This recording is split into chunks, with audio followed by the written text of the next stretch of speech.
Isang araw, may isang alimango na nawalan ng lahat ng kanyang mga paa dahil sa isang pag-atake ng isang pating. Nang matagpuan siya ng isang lalaki, siya'y halos mamatay na. Ngunit hindi sumuko ang lalaki. Ibinigay niya ang kanyang pagkain sa alimango at ito'y agad na kinain. Ipinakita ng alimango ang malakas na kagustuhang mabuhay, kaya't pinangalanan siyang Ethan ng lalaki. Bilang isang alimango, may pagkakataon si Ethan na palakihin muli ang kanyang mga paa. Ngunit ang tunay na hamon ay ang proseso ng pagbabalat. Kailangan niyang tapusin ito upang magkaroon ng pag-asa sa buhay.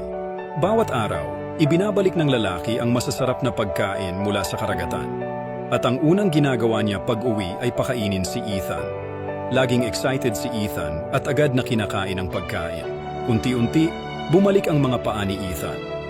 Dumating ang panahon ng pagbabalat, isang halos imposibleng gawain. Ngunit isang himala ang naganap kay Ethan. Matagumpay niyang natapos ang proseso ng pagbabalat at nabigyan ng pangalawang pagkakataon sa buhay.